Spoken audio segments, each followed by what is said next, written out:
jamaah salat Jumat rahimakumullah. Pertama, saya mewasiatkan diri saya sendiri dan mengajak kepada hadirin sekalian, di penghujung bulan Ramadan, pertengahan menuju akhir, untuk selalu meningkatkan nilai keimanan dan ketakwaan, untuk selalu mencoba memperbaiki diri, meningkatkan takwa dan iman yang kita miliki. Walaupun ketakwaan dan keimanan itu terkadang bertambah dan terkadang juga berkurang. Ketika pada zaman dahulu Allah memberikan umur yang begitu sangat panjang, ketika kaum Bani Israel mampu menyematkan kepada seseorang sebagai ahli ibadah, ketika seseorang menyematkan pada dirinya sebagai ahli ibadah, maka saat itu tradisi ahli ibadah itu diberikan kepada salah satu dari kaum Bani Israel yang mampu beribadah dalam rentangan waktu 1000 bulan. Tidak bisa seseorang mendapati gelar ahli ibadah kecuali dia mampu beribadah dalam rentangan waktu 1000 bulan. Tak satu detik pun dia lewatkan untuk tidak beribadah kepada Allah Subhanahu wa ta'ala. Dahulu kaum Bani Israel, sebagaimana yang diceritakan dalam sebuah athar, ketika ada seorang wanita dari kaum Bani Israel yang saat itu mengandung, telah bernazarkan kepada Allah Subhanahu wa ta'ala bahwa janin yang dia kandung, bayi yang akan lahir dari perutnya dan rahimnya, akan dia serahkan hanya untuk beribadah kepada Allah Subhanahu wa ta'ala. Seorang wanita Bani Israel yang begitu sangat tulus dan ikhlas, lahirlah bayi itu, dan apa yang telah diberikan oleh Allah adalah sebuah doa yang terkabulkan. Lahir sang bayi dengan memiliki kekuatan fisik dan jasmani yang begitu sangat kuat. Badannya tidak bisa ternoda, bagaikan besi yang tidak bisa dikalahkan oleh benda apapun. Kehidupan seorang bayi yang membesar itu hidup dalam kalangan masyarakat yang saat itu menyembah berhala dan syirik kepada Allah Subhanahu wa ta'ala. Konon bayi yang tadi terlahir itu sudah membesar, mempertahankan tauhid dan ajaran Allah Subhanahu wa ta'ala. Berbagai macam rintangan, kekuatan, kerajaan, dan orang-orang yang musyrik mampu dikalahkan dengan anugerah kekuatan yang diberikan oleh Allah kepadanya. Ini berdasarkan cerita dari baginda Rasulullah SAW.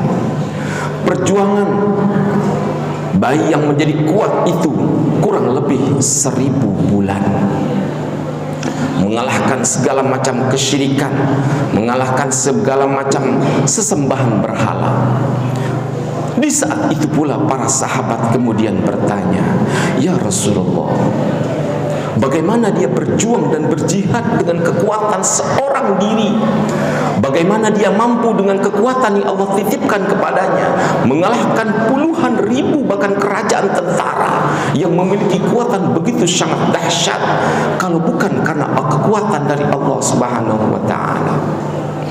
Di saat pertanyaan itu muncul kepada baginda Rasulullah SAW, turunlah malaikat Jibril. Kemudian malaikat Jibril itu pun berkata, "Ya Rasulullah, sesungguhnya umatmu begitu sangat terkejut atas karunia kekuatan yang Allah berikan kepada anak muda itu. Tapi jangan khawatir ya Rasulullah, sesungguhnya Allah telah memberikan yang lebih baik kepada umatmu. yaitu berupa malam yang disebut sebagai malam Lailatul Qadar. Inna anzalnahu fi Lailatul Qadar. Malam Lailatul Qadar sebagaimana yang disabdakan dan difirmankan oleh Allah Subhanahu wa taala, khairun min alfi syahrin. Malam yang lebih baik dari 1000 bulan. Al-Qadar sendiri secara bahasa memiliki makna kemuliaan asy-syaraf. Maka siapa saja yang menghidupkan malam Lailatul Qadar, maka derajat dan kemuliaan Allah tinggikan dengan pahala yang lebih baik dari 1000 bulan. Bukankah umat Rasulullah umurnya begitu sangat terbatas, kisaran dari 50 sampai 60, dalam riwayat lainnya kisaran dari 60 sampai 70. Namun Allah memberikan kemuliaan yang begitu sangat besar. Siapapun bisa meraih kemuliaan malam Lailatul Qadar. Hadirin rahimakumullah, gerangan apa yang Rasulullah SAW lakukan dalam malam Lailatul Qadar? Karena Rasulullah SAW idza dakhala al-ashr al-awakhir ahya al-laila. Jika Rasulullah SAW masuk padanya 10 hari terakhir dari bulan Ramadan, diriwayatkan pertama kali yang dilakukan oleh Rasulullah SAW adalah menghidupkan malam, qiyamul laili, ihya'ul laili, menghidupkan malam dengan berbagai macam ibadah. Salat malam, zikir di malam hari, tilawatul Quran di malam hari. Makanya ada sebuah riwayat, man shallal isya'a jama'atan faka'annama ahya nisfal lail. Rasulullah SAW bersabda, barang siapa yang sholat fardu isya berjamaah, sesungguhnya dia telah menghidupkan setengah malam. Wa man azama ala salati subhi jama'atan faka'annama ahya al-laila kullah. Dan barang siapa yang memiliki niat benar-benar ingin sholat fardu subuh berjamaah, maka isya berjamaah dan subuh berjamaah pahalanya telah menghidupkan seluruh malam. Menghidupkan malam yang siogianya tidak lagi kita kendur dalam melaksanakan ibadah tarawih dan salat isya berjamaah. Menghidupkan malam dan mulai malam itu ketika terbenam matahari. Sebaik-baiknya yang kita lakukan adalah apa yang kita lakukan dengan sekuat tenaga. Salatlah maghrib berjamaah, salatlah isya berjamaah, dan salatlah tarawih berjamaah di masjid ini. Maka sesungguhnya dia telah terhitung menghidupkan malam dalam skala yang paling minimalis. Kedua yang dilakukan oleh Rasulullah SAW adalah aikadha ahla. Rasulullah SAW telah merutinkan bila mana masuk dalam 10 terakhir, dia bangunkan seluruh keluarganya.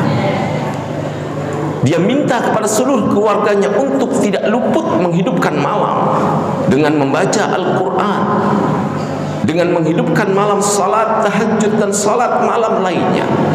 Bukankah Rasulullah SAW pernah bersabda, sesungguhnya puasa yang kita lakukan, sesungguhnya pembacaan ayat suci yang kita lakukan di bulan Ramadan akan menjadi penolong ketika kita berada dalam sebuah tempat yang disebut sebagai padang mahsyar. Lihatlah yang ketiga yang dilakukan oleh baginda Rasulullah SAW di 10 hari terakhir, wasyaddal mi'zar. Dan Rasul mengencangkan kain yang dia gunakan, tidak lain dan tidak bukan. Itu sebagai sebuah rumus bahwasanya Rasulullah SAW beribadah dengan ibadah yang begitu serius. Bahkan Rasulullah di menjelang akhirnya umur berakhir, Rasulullah beriktikaf 20 hari terakhir dari bulan Ramadan. Kapan kiranya Lailatul Qadar itu menjadi sebuah patokan. Seluruh riwayat menyatakan sesungguhnya malam Lailatul Qadar itu begitu sangat Allah sembunyikan, dan itu di 10 hari terakhir. Ini sebagai sebuah ujian kepada kita. Ketika sebuah gambaran kaum Bani Israel, dengan mudah Allah berikan mereka umur panjang, mereka bisa berjihad dan beribadah 1000 tahun. Namun umat Muhammad memiliki kemuliaan, bisa meraih Lailatul Qadar di setiap tahun yang dia lalui dari bulan Ramadhan. Jamaah sekalian, inna ahsanal kalami kalamullahil malikil mannan wa bi qawlihi yahdil muhtadun. A'udzu billahi minasyaitonir rajim. Bismillahirrahmanirrahim. Wal 'asr innal insana fi khusr illa alladhina amanu wa 'amilus salihati wa tawassaw bil haqq wa tawassaw bis sabr. Barakallahu li wa lakum fil Qur'anil 'azim wa nafa'ani wa iyyakum bima fihi minal ayati wa dzikril hakim wa taqabbala minni wa minkum tilawatahu innahu was samiul 'alim wa qur rabbighfir warham wa anta khairur rahim.